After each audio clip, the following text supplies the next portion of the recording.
Hey, good morning, everybody. We're going to go ahead and get started. We'll probably have a couple more people jump on, but I want to welcome everybody and thank you guys all for joining us for the first session of part three of our four-part e-commerce focused webinar series. So based on the changes in the social landscape throughout this year, during Q1, e-commerce sales were up 14.5% compared to the same period the year prior.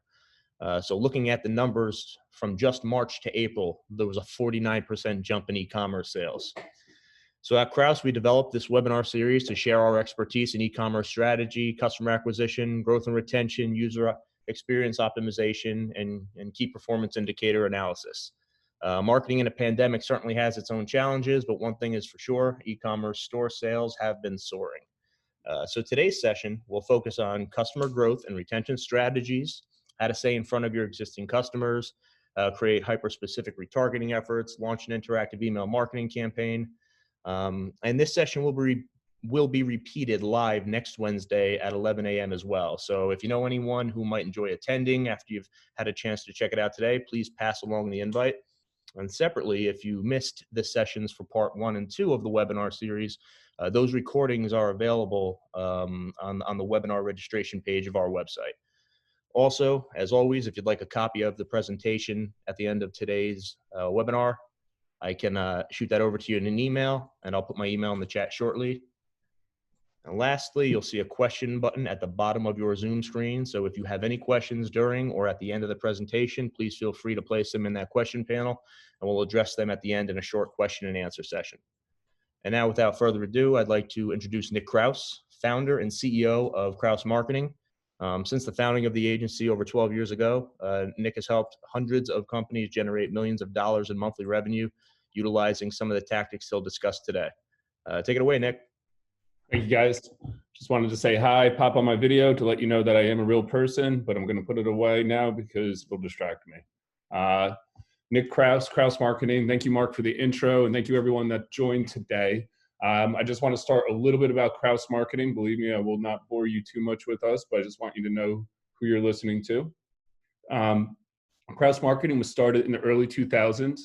We wanted to create an agency that businesses both regionally and nationally could come to for help to improve their brand in both the traditional and digital sense.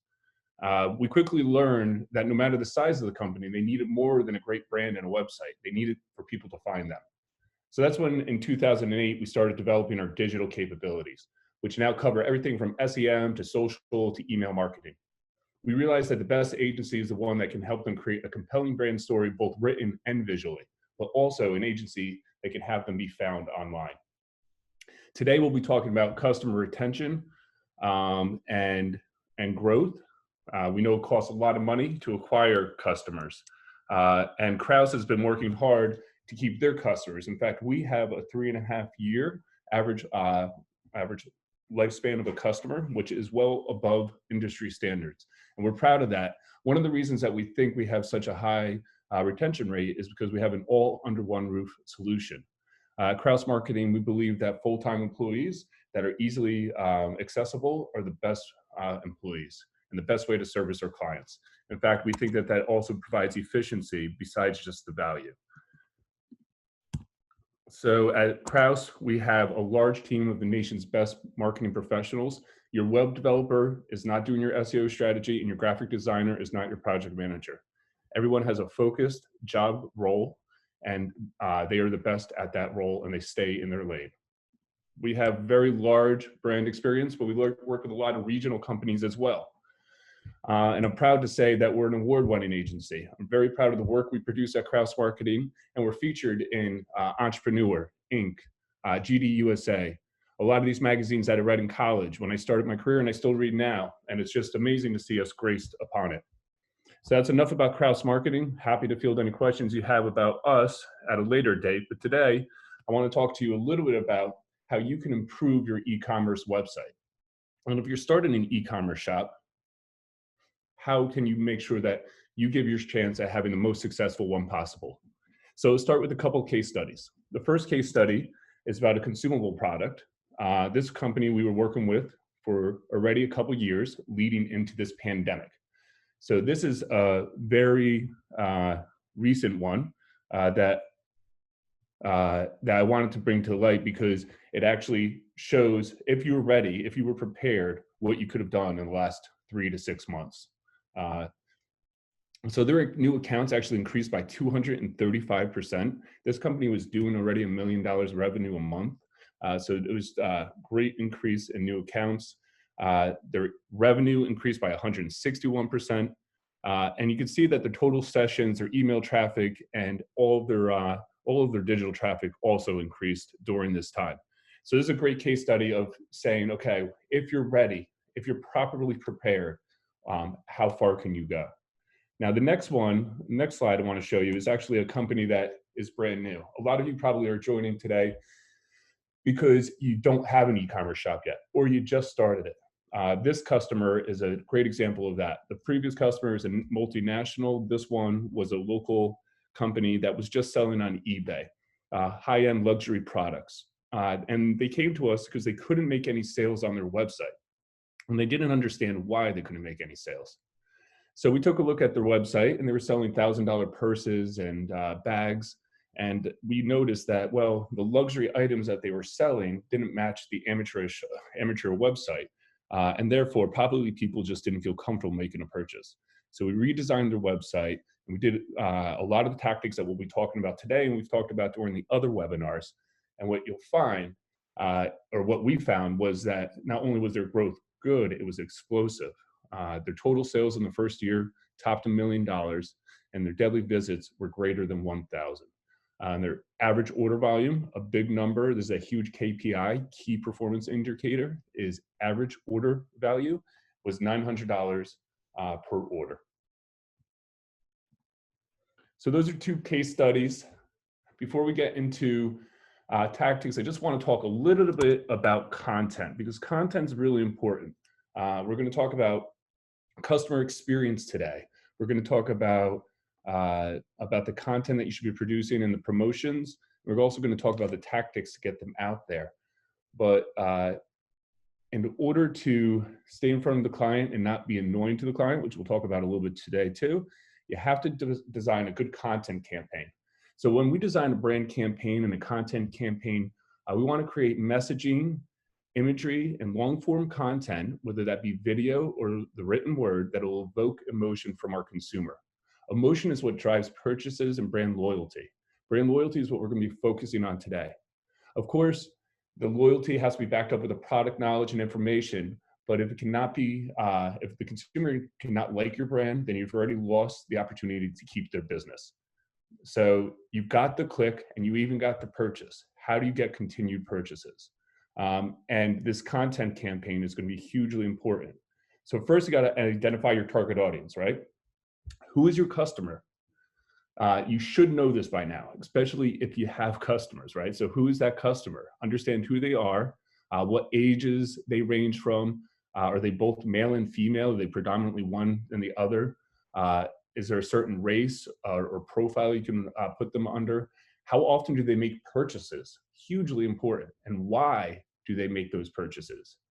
Are your customers more technical? Are they cool? Are they fancy? Are they granola? And what are their common interests? So really identify who your current customer is, who your best customers are, create personas. So we call that personas. So, right, so you might have Charlie, the CEO, and you might have Nancy, the office manager, right? But those personas are just different ways of identifying different groups and different types of customers. You might have Terry, the tech guy, too.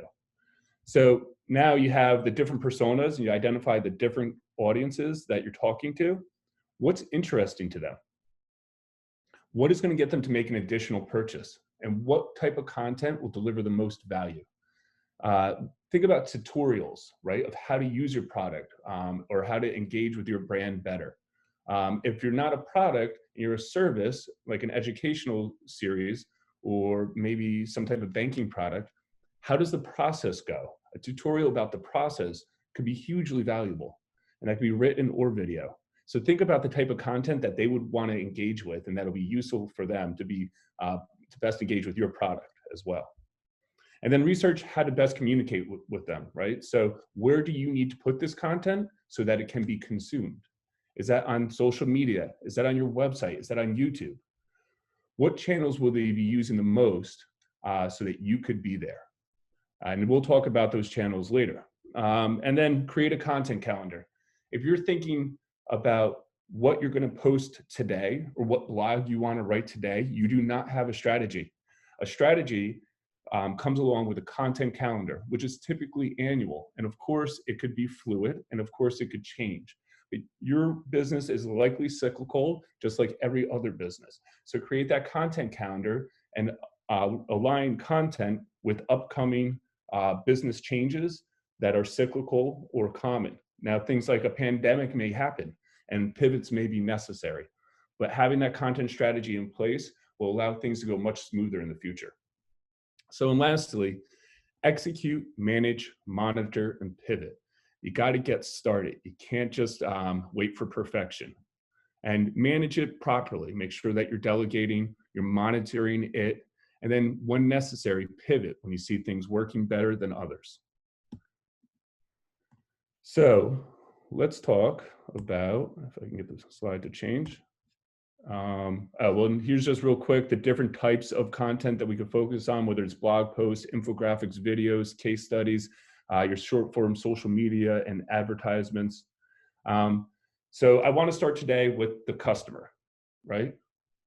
Understanding who your customer is important, but making sure that they are satisfied when they receive that first time use is the most important part of getting them back again. So I'm sure we've all had that opening experience where there was pure excitement. You could tell that the care the brand put into the packaging was representative of the quality of product you were about to open and that you purchased. The packaging was intentional. And when you finally pulled out the product, it was exactly what you wanted or even better. So I'm sure we could think about that maybe the first time you opened your iPhone or the first time you got a pair of Air Jordans. Let's contrast that with another experience, right? The box arrived, it's tattered or it's poorly wrapped. There's an inadequate amount of bubble wrap, if any at all. Nothing looks like what you ordered, or the packaging doesn't even look like they tried. By the time you actually get to the product that you're pulling out, you've already have a poor taste in your mouth. The opportunity for branding and for customer loyalty has already been lost. The likelihood they'll repurchase or even remember your brand is diminished. So in this picture, I got LOL and JK dolls. I am a father of 3. I have a 9-year-old, a 7-year-old, and 5-year-old. My 9-year-old would cringe if she thought that you guys thought she played with JK dolls. So I just want you to know she doesn't, but my 7-year-old and 5-year-old do. So some of you might know what these are. Most of you probably don't, but they are a huge hit for young girls, for kids. And they have some amazing packaging, not just good, but amazing packaging and marketing that goes around it. A lot of times it's a mystery of what you're going to get in that package. You don't know which doll you're going to get. By the way, the product is awesome too. They're just well put together dolls. They have all these little outfits. The kids actually absolutely love them. But I want to talk about that on packaging experience. They actually have zippers on the boxes and like all sorts of different compartments. And then when you finally get to that doll, it's wrapped in like 8 layers of cellophane and then a plastic ball. So when the kids are unwrapping it, the excitement and that building of excitement is really created. And they actually explain, or just have so much joy unwrapping these toys. I think that it's half of the purchase and half of the reason why they've been so successful. So I can't stress enough for you to think about that packaging of your product, and when you're sending them to the client, make sure it's intentional. It's also a great opportunity to let your customer know how much you appreciate their business. So a well-branded branded and printed thank you card that is included in your package is a great idea.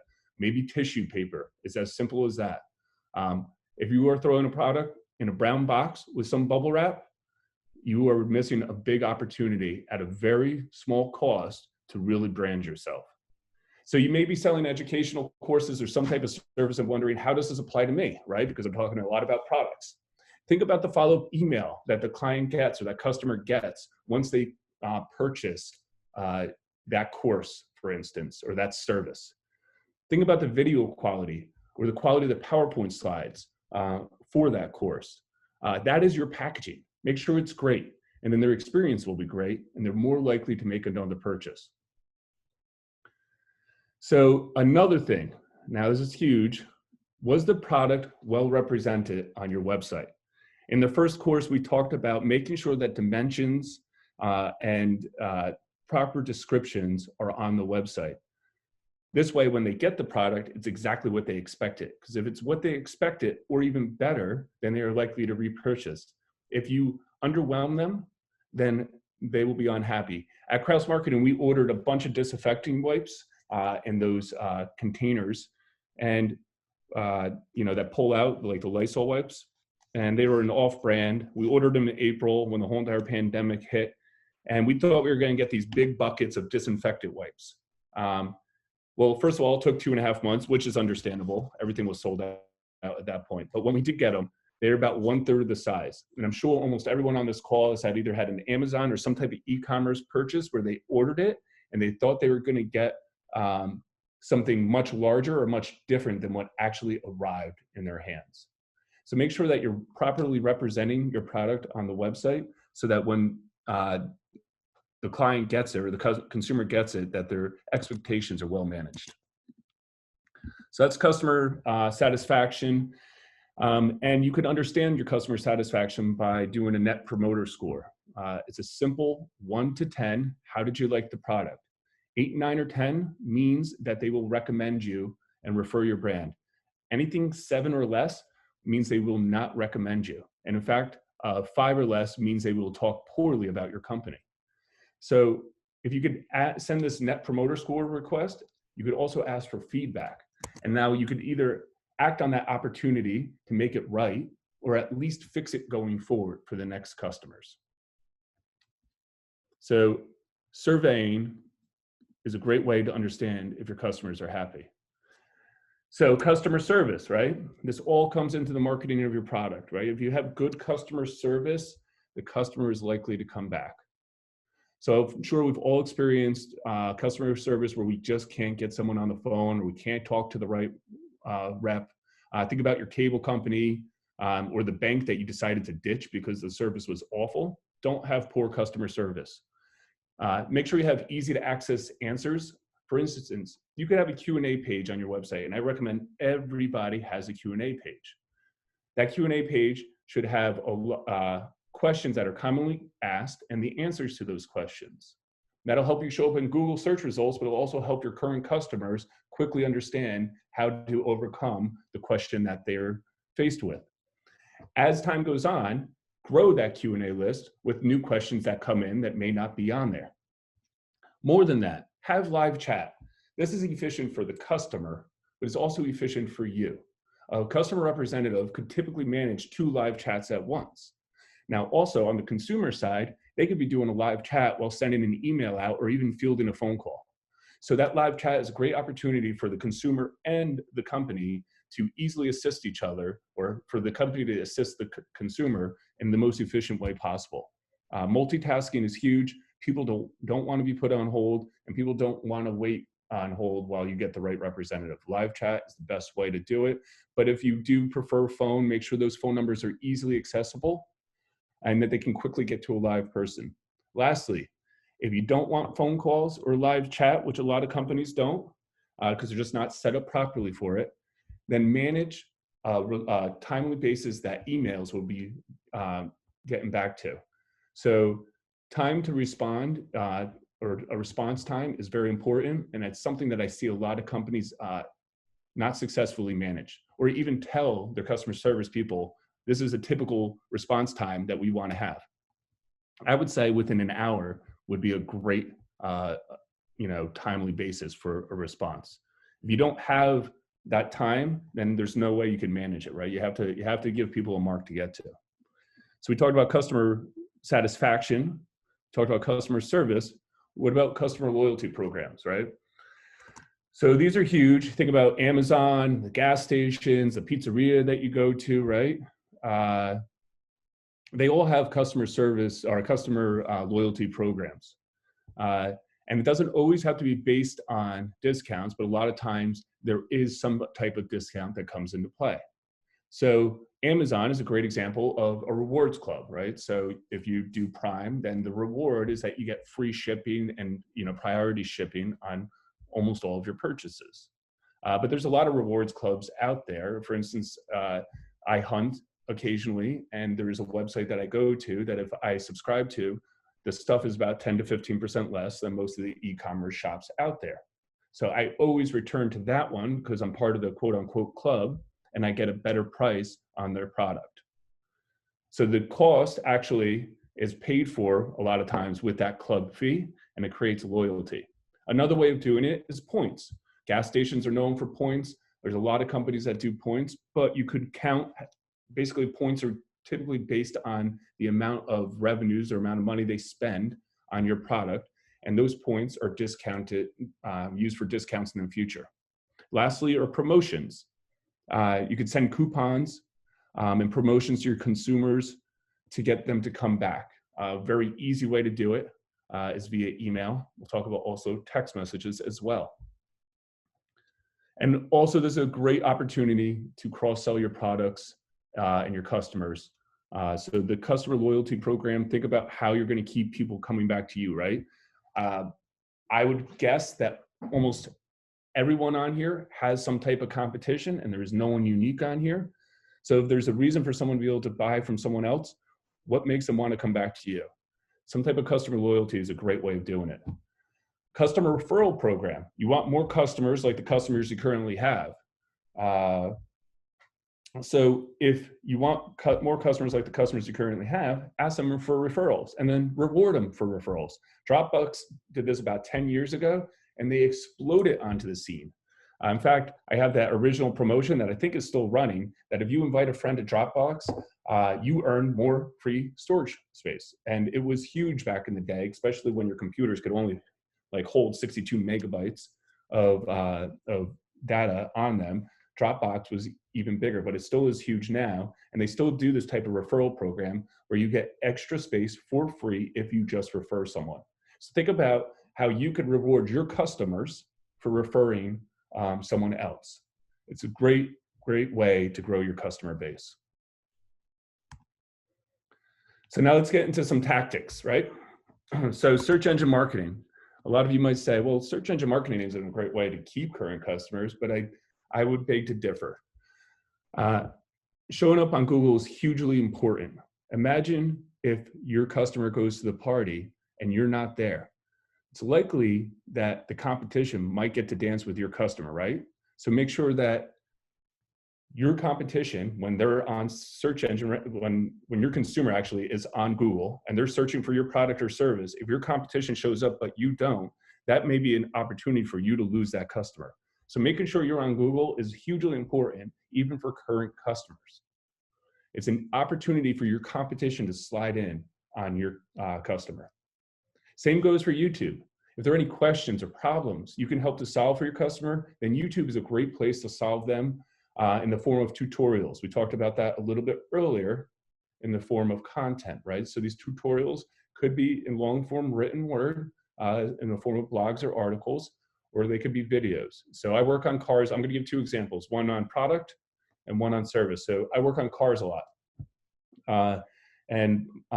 Common things that I'll do is like changing out an alternator or a radiator or doing the brakes. Sometimes it's things that I know how to do. Sometimes it's things I want to know how to do better. Some things I've never done before. YouTube is a great place for me to go to understand, okay, I bought this part. How do I install the said part, right? And it's a great place for you to solve that problem for your customer. If you're there when your customer needs you, then they're more likely to be loyal to you. And if you have all the answers, why would they ever go anywhere else? So help to solve those problems on YouTube. Another one is for services is a tutorial about the process. So I'm going through actually a real estate purchase, which I've done several in my life, but for some reason, the closing of real estate to me is always a mystery. I just don't understand why there is no clear-cut process or why someone can't just write it out for the customer to understand. So if your process is a little bit of a mystery or not that easy to understand, you could create a tutorial about it, a step-by-step in a blog article or a video that goes out to your customer when they first sign on with you. So if your customer doesn't understand what's going on, then they're unlikely to have a good experience with your service, right? So make sure that they understand where they are with the process, what happens next, how close to the finish line they actually are. These are great things for you to show your current customer, and it also will help with customer acquisition as well. So one of the KPIs that we could talk about for search engine optimization, and YouTube being the second biggest search engine, a lot of people refer to YouTube as a social media channel, which I really disagree with. I really think it's more of a search engine. I don't think comments relate to social media. And I think that the personalities are more about commercials than they are about really interaction. I think social media is more about interaction. I think YouTube is more of an informational place and an advertising place. And that's why we put it under search engine optimization and a search engine. 73% of adults in the US are using YouTube regularly. So be there. And also KPIs are views for your video. Key performance indicators are also traffic to your website. So the two things that you can keep an eye on when you're trying to measure, is your search engine marketing actually effective? Social media marketing. Again, a great way to retain your current clients. Retargeting is one of them, right? So let's just talk real quickly about retargeting. I get to your website, I make a purchase, I get the product, I'm happy. A great way to keep that customer in your sphere of influence is by retargeting them on their social media channels. So when I got to your website, as I was making that purchase, I dropped a pixel on your browser, specifically at the purchase point, so then I know that you actually are a customer of mine. And then I can serve you up different content on the fact that you actually have already made a purchase. That pixel on your browser, when you get back to Facebook or Instagram, says to Facebook, hey, they went to my website and they made a purchase. So serve them up this ad. So it's an easy way of getting that customer and staying in front of that customer with content that's specific to them. So I'm sure we've all had that. We're a brand that we've visited their website. When we go to Facebook or we go to Instagram, we see that brand or like products again. So this is a great way for you to retarget that customer and keep them in your sphere of influence. Now you can also directly advertise to that customer by uploading their email or emails to the Facebook and Instagram databases, right? So when you upload those emails, the Facebook ad platform says, hey, is there any profiles related to this email? They almost always are. And then it says, serve them up ads for this company, right? Because they know that they were a customer of ours. So if you upload those emails, you can advertise directly to those customers and keep them again in your sphere of influence.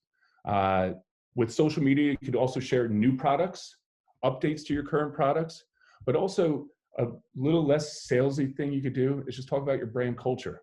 People want to engage in conversations with you, and a great way of doing it is telling them the good you're doing in the world, or the good you're doing for your employees, and the good you're doing for your customers. People want to have an emotional attachment to their brand. Without that emotional attachment, it's really just a transactional cycle that we're going through. But with an emotional attachment, now we gain loyalty. So branding, building brand value is the #1 KPI that we really want to focus on. It's not about impressions, it's about engagements and click-throughs. That's what I would say is your focus for social media when it comes to current customers. Impressions would be brand awareness, which would be helpful for customer acquisition. But for current customers, you really want to look to engage them and get them to click through back to your website. When you build brand value, you get raving fans. When you have raving fans, you get a lot of referrals. So focus that on social media. I also put this chart in here for you guys to understand how many people are actually on these different channels. So for US adults, 69% of them are on Facebook. 37% of them are on Instagram. These are 2019 numbers. The numbers are steeply increasing every year, especially for Instagram and other channels. I read actually one stat today that said 88% of millennials are on some type of social media channel. So almost every millennial is on a social media channel, right? And you might say, well, millennials are a little young for me, although maybe they're not, because millennials turn 40 this year, right? So I would say that almost all of us would say that people in their 30s are probably in their target audience. So almost all of them are on social media. So you should be on social media too, interacting with them. Email marketing. So we talked about email marketing for acquiring new customers. Let's talk about how we can keep customers buying from us with email marketing. Again, a triggered email series is the best way for this. You want an opportunity to upsell or cross-sell a purchase. You could use promotional offers for similar or complementary products. But you could also, depending on the interaction with your products or services, a timed email, which is a triggered email, is important. So what's the life cycle of your product? How often do they use it? What are the time for refills or updates, or when does a replacement required? So based on their time of purchase, you can send them emails knowing that, hey, they probably likely used my product all up, right? Same thing with a service, by the way. If we go back to the educational part, if you know that annually they have to get continuing education credits, then you can send them a triggered email series based on the last credits that they received. If you do that, then it's timely, and then people are likely to make that purchase again. If you don't, then this is the opportunity of your competition to slide in on you, right? So make sure that you understand the customer life cycle of your product and service, and then create an email series based on that, and get out ahead of the competition and keep them in your cycle. Another way, another triggered email series is based on birthdays or anniversaries. Great way to say, happy birthday, here's a promotional offer to go buy our product, right? Or happy anniversary. Something of that type is always exciting, especially if you are a big fan of a certain brand, and then on your birthday, you get 10% off or 25% off for a purchase of the product. You might just decide to treat yourself. And then lastly, think about content, right? With the drip email campaigns, think about content that can make your consumer a smarter consumer. What can make their product experience better? How can they use the product in a different way or a better way? And what other items have you produced that makes their previous purchase even a better experience? So that's an opportunity to do the cross-sell. So let's talk about text messaging, right? A lot of our customers are hesitant when we talk about text messaging because they don't want to be quote unquote intrusive. But if you look at these stats, you are missing a huge opportunity if you are not doing some type of text messaging campaign. Now, the customer always has the opportunity to say stop and immediately unsubscribe. So it's not as if you'll be annoying. If they want to disengage, they will disengage with you. 98% of texts are read within 5 minutes of receiving them. 90% are read within 10 seconds. So that farly outweighs email. So if you're missing out, if you're not doing text messaging, you're missing out. 80% of coupon codes and redemptions are on a mobile device. So think about text messaging, but also think about text messaging when it comes to customer satisfaction and experience. If you send a text like Amazon does to me and says, hey, your order is on the way. Hey, your order got delivered today, or your order is being prepared. Those are push notifications and or texts that I'm completely happy to get because now I understand where the product is. I don't have to go log in, and I don't have to find out how the delivery process is going. It's proactively telling me how everything's going, and I am happy to receive those text messages because now I am in an understanding my expectations are managed. I'm more likely to make a purchase because I have higher customer satisfaction. So provide status updates. You can provide promotional offers. I would not go crazy with promotional offers via text. I would think about doing them timely because that is a way that you can get a lot of people to unsubscribe. And the KPI would be the read rate or open rate, and then the click-through rate. So think about all the KPIs that you need, that you want to measure when you're going through each one of these different campaigns. But the open rate and the click-through rate are the most important for text messages. Won't spend too much time on the next one, which is display marketing. But in order for your brand to really be the number one brand in your consumer's mind or your customer's mind, they have to understand who you are. So make sure that you are out there, you're doing multiple touches across different medias, because if you're not doing it, the competition will be doing it. Now, I did say this in the last one, and I will say this again in this webinar, is that display marketing is probably the one that I would cut out if budgets are very tight or tighter, because display marketing can get pretty expensive. Now, there's different types of display marketing. There's programmatic and there's paid placement. I always recommend programmatic because it gets the ad spots for pennies on the dollar, and it could be contextually placed or specifically placed based on the websites you want to be on. And basically, a program will buy the ad space at the last second for pennies on the dollar, knowing that that website has to show an ad, and they just basically bid on it to get that spot. So the programmatic saves you money. It allows you to offer your content or your ads on a multiple different websites, as opposed to a paid placement where you're paying the highest dollar amount and you only show up on that one website or on that one group of websites. Now, paid placement, the time it makes sense is when you have a very niche buyer that visits a very specific website all the time. That's when a paid placement may make sense. We have a building materials company that sells very expensive windows, for instance, and Architectural Digest is a place they want to be, because they know that the architects and the builders are always on AD, and they want to be there because their windows are for them. They're not for the normal consumer. So website optimization, right? We talked about website optimization and increasing conversions in the first webinar about, the first two webinars. I want to talk about website optimization for the current customer. Now, if you get back to a website and you've already made a purchase, you do not want to fill out all your information again. So make sure that that information is stored in the database within the username. Make sure that you are encouraging people to create usernames and passwords so that when they come back, it's easy for them to make the same purchase again. Make sure that you're showing them recently purchased items or frequently purchased items so that they can actually get to that product very quickly. And then make sure the checkout is really easy. The payment options, if possible, are stored, and definitely at least the delivery options are stored. If there's only 1 or 2 clicks to get that product again, then they're likely to come back to you and not go to a competitor who they have to fill out and spend 8 minutes with, when they could do it with you in 30 seconds or even a minute, and the product will be there much quicker. Everything's about timing anymore. We are overran with deliverables and things we have to do on a daily basis.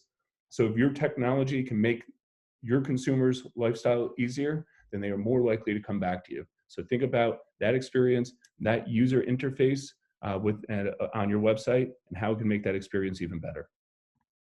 And lastly, the creative and strategy. If there's not good creative or good ideas behind all the information we talked about today, then you have the opportunity to become that annoying brand or to waste a lot of money.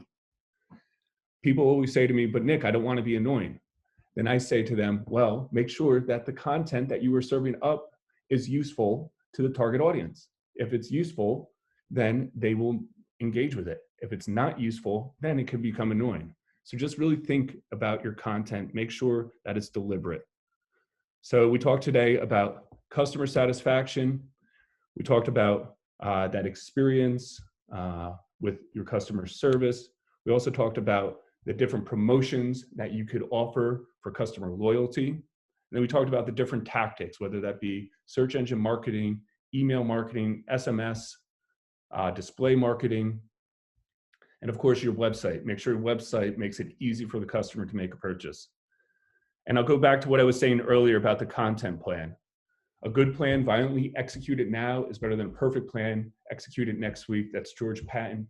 It's one that really I take to heart. We get a lot of customers, or we get few customers that want perfection. And then their marketing is delayed and delayed and delayed. Now listen, I don't want to put out anything substandard for my clients ever.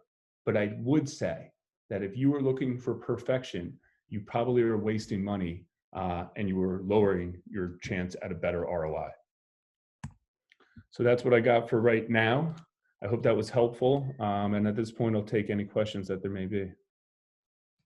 Awesome. Thank you, Nick. Yeah, that was a lot of great material. We had a couple questions come in through the chat, actually. So you can use the chat or the Q&A. But this one looks like it was from early on Is how can you survey your customer base to determine satisfaction without a huge investment? Yeah, so there's a lot of programs out there. I think we use Rocket Referrals right now, which is not only a way for customers to tell you how they liked your service or product, but it's a great way to actually ask for a testimonial. So this one actually says to it's an email that goes out to your customers, which is very common. It's the most typical, and it says, how would you rate our product or service, 1 through 10? If it's a 9 or 10, the next screen they see is, would you mind giving us a review on Google or on your website, wherever you want that review to be? Now, if it's an 8 or lower, it says, how could we better improve our services? So it's an interesting, very simple program that allows you to not only get more reviews, but for the people that don't like your product or service, for them to give you feedback and not to get their bad reviews, by the way. So that would be a great one, but there's plenty of programs that do it. That's just the one that we currently use that I find to be successful. Cool. Awesome. Thank you. Something about live chat. Who manages the live chat? How much time does that take? Might be a distraction. Yeah, that's a good question. I mean, listen, we have people that worry about that all the time. It's a great opportunity for current customers or prospective customers. So for instance, we had this one product that was being sold, or one company that was selling this niche product that really needed customer service to help them understand which one to purchase.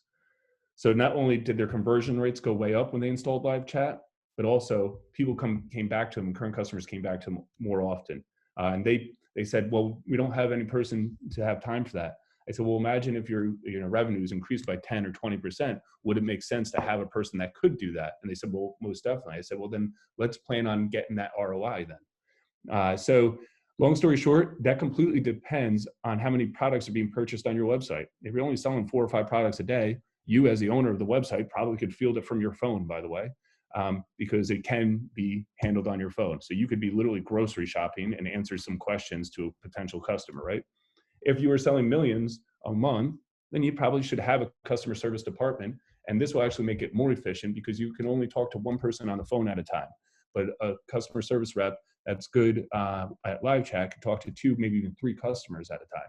So I would say live chat will make you more efficient if you're a big shop. And if you're a small shop, it really shouldn't be that much of a problem. You probably could juggle it between a couple of cell phones. Cool. Awesome. This looks like it's tying into like the social media YouTube or SEO YouTube. How can I get videos? How can I get ideas of videos to create for my business? And how professional do they have to be? So how can I get videos that relate to my business and how so, I mean, that really depends on you, right? And it depends on your brand and your product. I would say don't use a cell phone, first of all. And second of all, you could bootstrap it and do it yourself. But there's a lot of freelancers out there if you want to save money that you could manage, and you could project manage and do all the kind of scripting for, and they'll come out and they'll do the video for pretty inexpensive, and the post-production also pretty inexpensive. But I would say the quality of the video is very important. You can save money with a freelancer, and it might be a little bit more expensive to have an agency, but I would say quality is really important. And as far as pricing goes, you might be $1,500 or $1,000 if you're doing multiple videos per video with a freelancer, and a couple thousand to a few $1,000s per video. Again, if you're doing multiple videos, like a video series with an agency. So you're probably gonna be twice the price with an agency or with a professional video production company. But the quality will be there. It really depends on how much you're producing and what you're using them for, depending on how professional you want them to be. But I wouldn't say this is a do-it-yourself type of thing with the cell phone. Okay, perfect. Yeah, I think that answers the question well. For email marketing, triggered or drip campaigns, what platforms would help me execute those?